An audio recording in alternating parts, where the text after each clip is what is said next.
you did different to everyone else who was writing that examination at that point of time?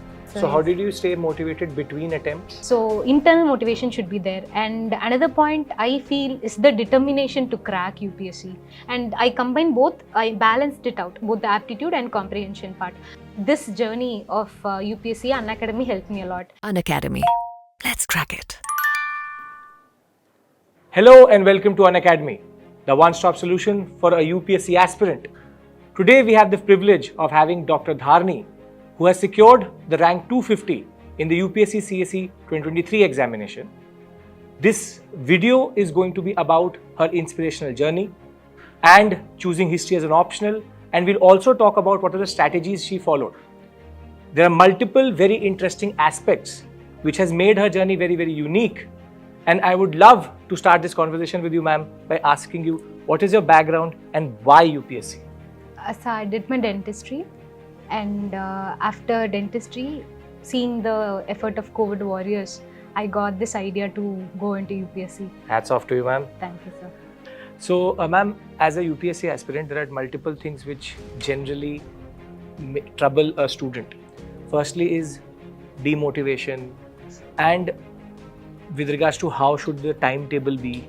So I would like to know your strategy with regards to GS, prelims and mains, and thereafter we'll talk about optional.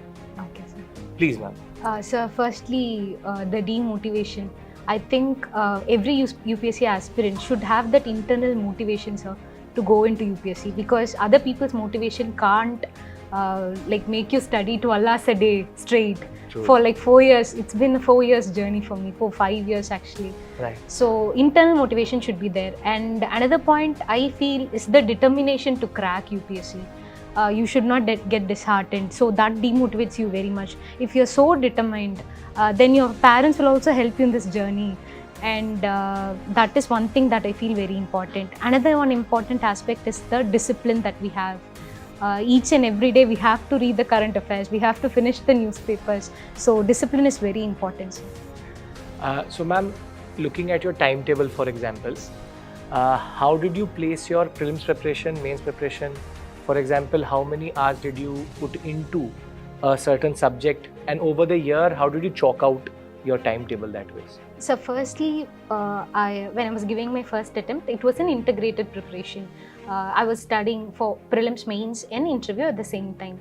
I couldn't clear prelims that time, and at that time I focused more on, when I couldn't clear prelims, I focused more on optional.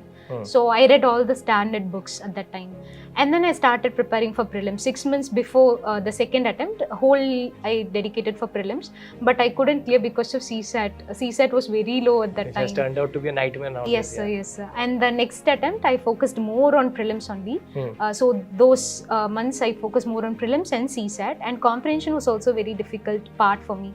I thought that I'll ace the aptitude, and I didn't touch the comprehension part because I thought it was very subjective. True. But I realized my mistake the third time, and I thought I should prepare for comprehension very deeply. Right. And I referred to previous year question papers entirely, sir. What my thought process was, what worked for me, what didn't work for me, and I combined both. I balanced it out, both the aptitude and comprehension part. So that took all my time during my third attempt. Okay. And after my third attempt only, I prepared for optional and the GS wala part. So in a phased manner you were going forward. Yes, sir, yes, that is, sir. The 3 she's an months. example of perseverance. You should note this. It takes a lot of motivation to go after the one attempt and improve oneself. Hats off to you, ma'am. I hope you're finding this video very, very useful. Just a very small reminder for you that the Manzil 24 offer at the lowest price which Unacademy has ever offered, the 15 months course, is going to end today at 11:59 p.m. This is a very, very important announcement for you, because this offer makes it 54 rupees per day for a 15 months course. And that is the lowest price ever offered by Unacademy. Over and above that, you get the lowest price with the best educators. So please do make sure that if you have ever considered Unacademy for your UPSC preparation, you should become part of our family right now. One more very small important announcement, which is that on 7th May, we will also have our Triumph batch starting. At the 6 p.m. to 9 p.m. batch, which is the evening batch, we will have Modern India, which will start. The orientation program will also start from tomorrow. So I hope that you've already enrolled. If you have, we'll see you in the orientation sessions. I'll be taking Modern India and Post-Independence very soon.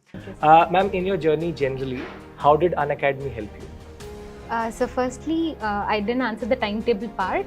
And the timetable, it was like I had a good amount of sleep, and when I wake up in the morning, I'll start reading. When I'm not in the mood to read, when I'm not getting anything inside my head, I'll just sleep for half an hour and then I'll read. Right. So it has been a consistent journey of 12 hours straight for each and every day. If I couldn't read, I'll skip that day because mentally it's a taxing procedure, so right. I'll leave it. And this journey of UPSC Unacademy helped me a lot. What was the main thing that was helped me is the video of Ronald's economy. Wow. I focus more on his videos, and daily current affairs videos was also helped me. In my starting stages of the preparation, I had my general studies was in minus, so it helped me improve my general studies a lot. And I used to look the daily current affairs videos, and I learned many things from that in the first 2 attempts. And after giving my 2 attempts, while I was preparing for my 3rd attempt, I saw many marathon videos, the Polity Lakshmikant marathon videos. I'll just put it in the background. I'll do any housework and all, and I'll just listen to it in the backdrop, so that it's just revision now. So I have already revised it like 10 times already, Lakshmikant. So that videos helped me a lot to revise it again. Ma'am, you talked about using technology to revise. Yes, sir, yes, sir. I would love to know that story. I think my strength is something, when I hear something, I'll just take it into my brain deeply. It will entrench, so I'll be able to reproduce it more. So my friends will tell concepts and explain concepts to me, and videos of Unacademy also help me, and many other academies also. Right. And I have used a app called Natural Reader. It's just a text to speech app.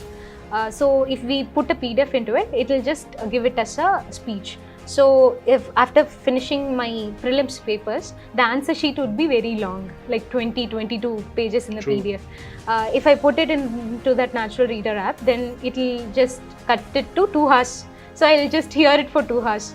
I would have known the answers for major things. Only 30 or 40 questions I would not know. I'll just quickly refer to the 30 and 40 questions by myself. I'll read it and then I'll put it in the backdrop. So I'll be able to revise it within 2 hours. Wow. Yes, sir. Ma'am, with regards to answer writing, yes, sir. What was your strategy? How did you learn the way to write, and what was the way in which you integrated it in your preparation and your timetable? So answer writing, I feel I have a little bit of help from my background. Since I come from dentistry, I drew many diagrams. We'll just draw the profile of a face and we'll put the facial nerve quickly within seconds. So I try to incorporate many diagrams into my answer writing process. So if they're asking Brihadishwara temple, I'll just quickly draw the outline. Wow. So people would be knowing Brihadishwara temple and even the Amla, Kalash, Dravidian style of architecture. Yes, sir, yes, sir. I'll just use diagrams and I'll just represent it very creatively and pictographically. I even draw a diagram for European painting and Indian painting differentiation this time in history optional. So this is a very important point she's making, which is that sometimes the monotony of a paper checker can be broken through making certain diagrams, and in a subject like history where you would think that there are no diagrams, she's making temples and diagrams, which is a very important point. Ma'am is making that ways, and you should also integrate it into your preparation. Another thing, sir, in ethics also I drew diagrams. Oh wow, and I think your ethics score is extremely exceptional. Yes, sir, it's 129, 130. Wow. Yes, sir. So till this point, there are 3 things which ma'am has pointed out, which is very, very important. Firstly, perseverance. And I think, ma'am, this would be the right time to also tell the students the obstacles which you were faced by and how did you stay motivated after each and every, what we call as a certain setback in your life. So I think it is worthy to know that everybody has problems and ma'am overcome every problem she had. So ma'am, please enlighten us. My life has been like many problems has come, but I took it as a stepping stone only in each and every step. I'm a really hard worker, sir. From my school days itself, I was average student and I'll work really hard. But even then I'll get only less marks. I would not go to that 1 to 3 positions. I'll just get less marks only. Before my 10th board exams also, I faced with a fire accident. Everybody were thinking whether I would like go and give the board exams. I couldn't walk. My teachers were helping me to go to the exam hall itself. I overcame that and God I bless went you, into ma'am. God bless dentistry. you. Yes, sir. That time also I didn't get medicine and I went into dentistry. Okay. And after that only I thought like I should, with the determination, I should fight for the thing that I really loved the most, that is UPSC. And I came to UPSC twice. I failed in prelims, and the third time I cleared prelims, but in mains I couldn't clear by 10-15 marks. So I can understand that Yes, sir. agony, ma'am, and then going through the whole process again. Yes, sir, So how yes. did you stay motivated between attempts? Sir, the discipline factor helped me a lot, and the determination to succeed, and the internal goal, why I started this preparation, that helped me motivated. And my parents were also very big support pillars. If I get demotivated, I'll just go talk to my father for an hour and he'll tell his journey. We are not experiencing the type of difficulties that our parents are facing, sir. True. Yes, The sir. world has changed quite Yes, a lot sir. that way. Ma'am, there's a burning question, which is, what was your optional? My optional is history, sir. Now, as a history educator myself, teaching for history optional, I have to ask you this question. BDS history optional? Why? So I always loved history, sir. There is no integrated course at that time. You can do BDS also, history also. Right now it's coming with the national education policy. We have interdisciplinary Yes, courses. sir. I really loved history, and I thought the lessons that I learned from history would help me in the administrative field also. So, ma'am, can I ask you then that did history optional help you in GS? Yes, sir. Definitely. So, is there intersectionality with regards to that? Yes, sir. There is intersectionality. So, I got to know about your marks in history optional. Yes, Can sir. you please tell everybody how much did you get? I got 279 in history.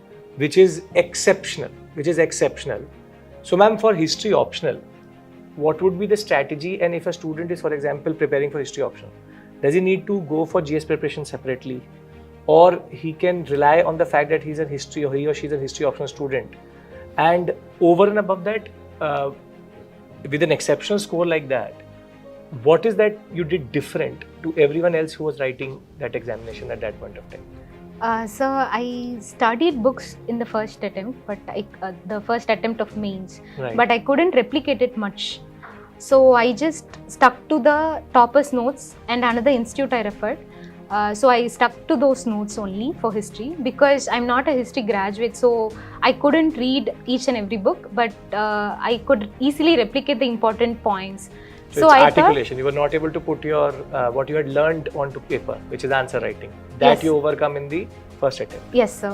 If Okay. I read very less points, I'll be able to do better, I thought. So Right. I stuck to Shruti Sharma ma'am's notes and Ashutosh Kulkarni sir's notes. Well, Shruti Sharma ma'am, Yes, topper, sir. yes. Yes, sir. And it really helped, and Right. her notes were very concise, so I could revise it multiple times. So that is one thing I did. And another thing is the pictographic representation that we spoke about. And the third thing I would feel is very important is deeply internalizing the question and dividing the question into subtopics, sir, because I found it very difficult in my first attempt. So I cautiously focused on structuring my answers. That is a very well said argument. Just to put it into context, what ma'am is saying is that for history optional, what you need is, firstly, the information remains the same. It's about putting it on paper, so it's answer writing. And other than that, what she's also arguing is that maybe pictographical references, diagrams can make your answer better. And over and above that, it's about understanding the question and thereafter also answering the question, which is true for GS also, I think, ma'am, Yes. and for optional, that if you are writing answers which are very generic, then you will never get marks. And in a subject like history, ma'am, which she does not have a background, doing that shows that with the right discipline, with the right understanding, you can ace a subject like history. Now, ma'am, the last question which I'll ask you is, what is the message to all students who may be feeling demotivated, who have maybe given 3 attempts, who are maybe considering giving up? What is that message which you want to give them to stay in this race and use Unacademy as a platform to make sure that they crack this examination? So firstly, is analyzing why they are not able to clear the prelims. Were they weak in particular subject, or they are not able to cover the entire portions, or I would say the wow factor, sir. They are some things are very important that will make us think, wow, this is a nice question or nice concept that is there. Find that in the questions while you're reading, Right. and just focus on the previous year question papers, because many times we just overlook the previous year question papers. Now also even the difficulty level of the paper is high, the questions get repeated so much. So this thing should be done very consistently, and then current affairs can be revised very easily also, just looking into the wow factor. This, if we do, I think we'll be able to clear it. And CSAT also, important concentration must be there, and they shouldn't focus on one thing, just the aptitude or the comprehension. They should balance it out. This is a very important point ma'am is making. CSAT is turning out to be a nightmare nowadays. The cutoff itself is telling us that students with 90, 100, 120 were not able to clear because of CSAT. So ma'am is making a very, very important point about that. And another one thing is, I felt this is very important in prelims preparation, sir. I did 100 mock tests, sir, for prelims. So that really helped me a lot. It helped me get into the mindset. And another important thing is, at 9 o'clock we are writing the exam, UPSC prelims examination. Right. So people are just sleeping in the day and reading the entire night. That is okay for the rest of the time. Right. But before prelims, just fine tune your brain so that at 9 o'clock your brain is very active. Okay. And again at 2 o'clock your brain is active for CSAT also. So that is physical conditioning. That Yes, is, sir. Okay, And simulating the examination in your mind, Yes, sir. telling the mind to be active at that point. Active at that point of time. Wow. And drinking coffee, sir. There are many scientific evidences also. If we drink coffee early in the morning, we'll get very tired at the afternoon. So you just you have to look after your dietary patterns, what you eat also. So that would also help. She's a doctor, so Yes. we take this as a very, very important point. To all the coffee addicts, timing matters with coffee. So, ma'am, last but not the least, thank you so much for being here. Thank you. And just to conclude this session, ma'am has made very, very important points. First is the use of technology, and sometimes these small things can be a game changer in that regard. Over and above that, she's an epitome for hard work, and a very important point she's made is discipline. Sometimes what you need is discipline and understanding the syllabus, previous year paper, and generally when it comes to her journey, the takeaway is you have to keep on fighting. It is not a sprint but a marathon, and if she can remain motivated and make her parents proud, you can also. Thank you so much, ma'am, for being here. Thank you, sir. Thank you for being with Unacademy. Thank you. Take care. Bye-bye. I hope you're finding this video very, very useful. Just a very small reminder for you that the Manzil 24 offer at the lowest price which Unacademy has ever offered, their 15 months course, is going to end today at 11:59 p.m. This is a very, very important announcement for you because this offer makes it 54 rupees per day for a 15 months course. And that is the lowest price ever offered by Unacademy. Over and above that, you get the lowest price with the best educators. So please do make sure that if you have ever considered Unacademy for your UPSC preparation, you should become part of our family right now. One more very small important announcement, which is that on 7th May, we will also have our Triumph batch starting. At the 6 p.m. to 9 p.m. batch, which is the evening batch, we will have Modern India, which will start. The orientation program will also start from tomorrow. So I hope that you've already enrolled. If you have, we'll see you in the orientation sessions. I'll be taking Modern India and Post-Independence very soon. Unacademy. Let's crack it.